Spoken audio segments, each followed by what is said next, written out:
Hi, I'm Tracy with Freckled Upcycle. Welcome to my channel. This is a place where I create wearable art from thrifted, vintage, or other textiles. I hope you enjoy. To another project. This time I'm finally making a tote bag, and I finally got this t-shirt I've been looking for a few months. And this is my inspiration. So the base I think is going to be this coffee sack, burlap sack. And then I have this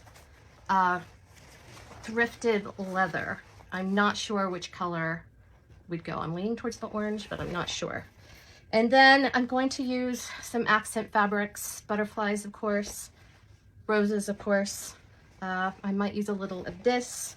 And then I have to figure out, of course I dropped it, but I have to figure out the handles. And I have a couple of belts that I'm considering to do the handles. I have this one and I have this one. So to get started with my bag, I am going to cut it in half.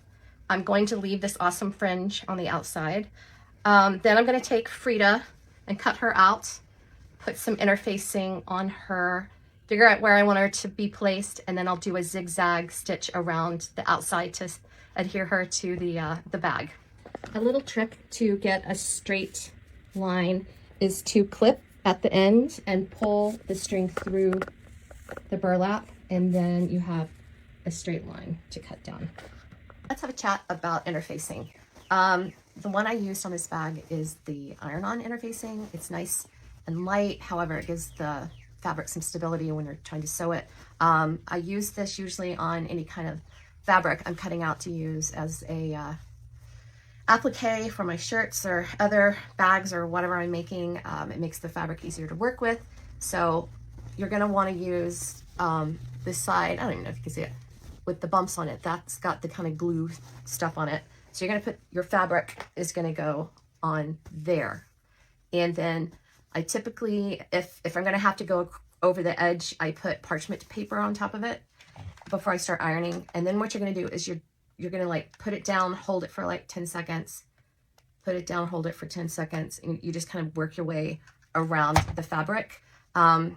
If you end up ironing, sometimes I forget what I'm doing, and it's not the end of the world, but that's just a better way because it doesn't move your fabric around and make things get all wrinkly and stuff. So yeah, fusible interfacing, use that. What I'm going to do is grab a cutting mat and slip it between the layers. This will make it a whole lot easier to pin your appliques onto the front of your bag. Then you're going to grab your pins and the flowers and butterflies or whatever else you've cut out and place them in different places on your tote bag, moving them around until you get them where you would like them. Then pin them down and take it over to the machine. I'm going to set my zigzag to about 4 or 5, and then I'm going to use black thread to sew around each of the appliques.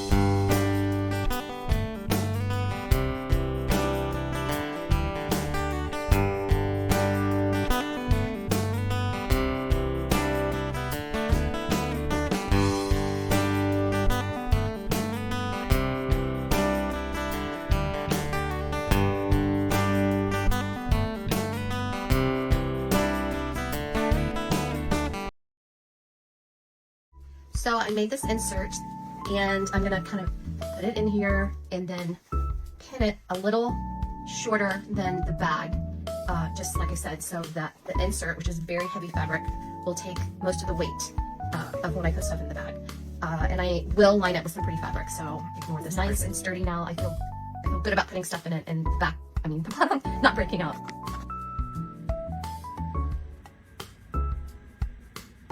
What I think I'm going to try, I have this canvas tote bag that I never use, and so I think I may cut off the handles, cut this in half, sew it this on each end, and then figure a way to cover it with this, with a leather, and then I think that might make a cute handle.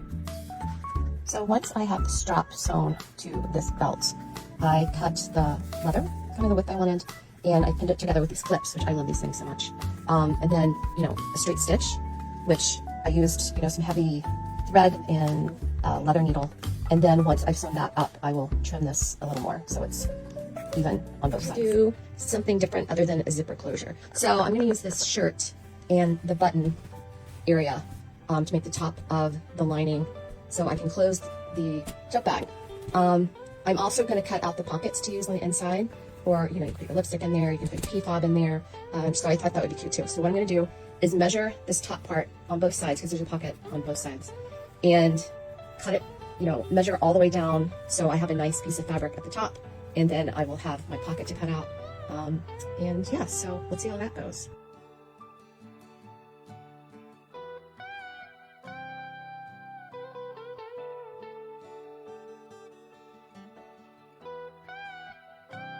Okay, so we're going to measure how long or wide, I guess, the bag is, and whatever seam allowance you usually sew with, add on for both sides. So let's say you do a half-inch seam allowance. So you would want to add half-inch to each side, so that would be a whole inch. So if this bag it's about 23, I will then cut it to 24. Now, as far as the other direction, I don't know if I don't have it, I'm running into my window, but you do the same thing. You're measuring down how far you want your liner to be, but you have to take into account also the bottom part that we sewed here. We sewed the corners to make the bottom square. So do the same thing, measure this, measure this, and then add a half an inch to each side, so another inch. So let's say, this is about 17, and I added on a 3-inch bottom, so that's 20, so I'll cut mine 21. Okay, so I'm going to put my handles on next. So you want to kind of measure and figure out where you want them to end up. I'm going to do mine probably about 4 inches from the edge, because I want to account for the button opening, since it will be wide at the top. I don't want the handles to end up kind of in a weird place. So when you put them on, you need to have them facing this way, so then they open up like that, because otherwise they'll be the wrong, and you'll have to get out in that whole business. So I'm gonna go ahead and sew those down before I put the lining in. Now pay attention when you put down your second one to make sure your middle part, it's not twisted. So make sure that, that this is going the same direction and is laying flat on both sides. And I use these clips to put that on. So it'll be like that. Yay, the handles are on. I'm very excited. It's looking good. Now all I have to do, is to do the lining. I'm going to put some pockets in there, those small ones, but I'm also going to put some larger pockets because, the bag this size, you got to be able to compartmentalize. So I cut my fabric to size. Now I'm going to go ahead and put in pockets before I sew the edges together, because it's easier to sew. So I think I'm going to do these two. One, I'll put my key fob in, and then the other probably some lippy to have handy. Remember to unbutton these pockets before you sew them, otherwise you will sew them shut. But I'm going to just do a straight stitch, maybe a zigzag. Zhoosh it up with something. Make sure that when you're placing your pockets that you measure to get them straight. And also think about where this is going to turn when you sew it onto the bag. You don't want them too far down. You don't want them too far up. So just if you use the inside of your tote bag, kind of imagine where the seam is going to be, then figure out how far down you want these to go. So for the other side, I'm just going to make some basic pockets that you just stick stuff in. Okay, so to make the inner pocket, it's actually pretty easy. I didn't have as much fabric as I wanted, so I just did some panels, but hopefully for you, you'll just have one piece of fabric. So you want to figure out how you want it to end up, how long you want it to end up, how deep, and then you cut it the same width. Then you are going to put these together, and you're just going to sew straight, you're going to attach these, and then leave the ends open, not attached, but sew along that seam.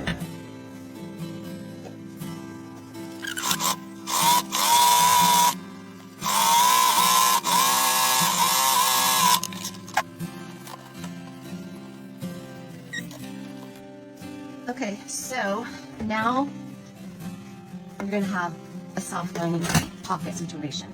I need a bigger table, so it's just ridiculous. So you want to kind of figure out how far down you want to go on this. The other side, my pockets are about 5 inches down, so I may go down a little further, so it'll give me room, like if I have a book or something in there. So maybe I'll go down to like 6 inches or so.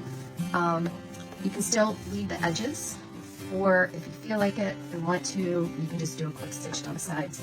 But basically, you're going to go across the bottom, and you're going to leave the top open.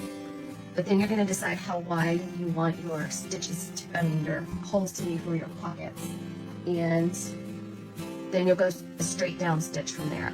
And then you'll have a lined pocket. So, you know, do you want just 2? I think I might just want 2 big ones. So I'm just going to find the center part of this, draw myself a line, and then I think it's going to come down around 6 inches here.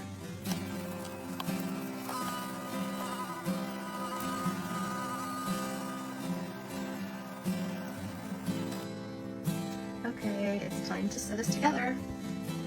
So you're just gonna, you know, put right sides together, sew a straight stitch down each side to put the lining in. I, you know, have my hole here. So we're gonna attach it to the bag, right sides together, and then we're gonna pin it around the top. And then when we sew it, when you flip it out, the right side will be inside the bag. Right. Make sure my straps are down. And you also need to think about where you want your pockets to land. You know, so do you want the wide ones or the thick ones or whatever? It's wide. Which side do you want them on the front and the back? You know, that is important. Now, you want to make sure this part is down. Hopefully this works out. I've never done this type of closure before, mixing things up. So we'll see.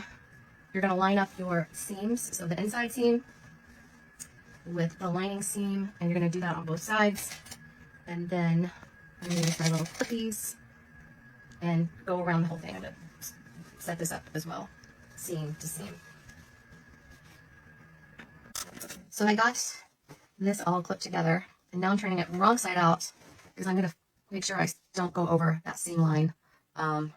Because if I do, it's going to be a big mess that I'm going to have to clean up. So fingers crossed that this works, and I don't have to take out any seams. Hopefully. I'll let you know and show you. But just turn it out. Here's that hole, or open seam I left in the lining. And so you just pull the bag through. Pull, pull, pull. Say a little prayer that it all turned out. Let's see. Okay, so far so good. Did it turn out? I think I may have turned out. That would be crazy, because I've been having a lot of issues. Okay, so that has turned out. Now we're going to close up this open seam. And I kind of do it a couple of ways. What I'm going to do is I'm going to try to explain. You kind of flip it. So you're sewing like you would be sewing normally. So right sides together. And I'm going to sew as far up as I can before it gets hairy. And then I'll show you what I do. Point, you can do a few things. You can, you know, turn it closed, and you can hand stitch that, you know, with a blind stitch. You can just get a matching or not matching, obviously I'm using orange, not black, and just do a seam right there to close it up. Finished. So that everything's sewn together. All I have left to do is to sew down the seam, and I like to do that because it kind of makes a cleaner finish. It helps keep this from popping up, the inside part that I can't remember what you would call it, but so I'm going to pin this down and then just run a, I don't know, zigzag or straight. I'm going to think about that while I'm pinning, but then just sew it, and then that will be finished off. Cut off all the billions of thread strings, and we'll be finished, I think. 6 inches left, and the bobbin ran out. I have no words. She's finished. I'm so excited to use this and to wear it, and like all the things you do with a tote bag. Here's all the pockets. Here's my eyeglass situation. Pockets over here. The button closure. If you don't like a button closure, you know, just put a zipper in yours. And that's it. I'm so happy it's done and I love it. Don't forget to subscribe and like my video, and make sure you follow along for more DIY upcycle ideas. Also, I'd love to see your creations. Follow me on social media at Freckled Fairy Upcycle and tag me in your photos and videos so I can see what you're up to. My channels are on TikTok, Instagram, and Facebook. I hope to see you there.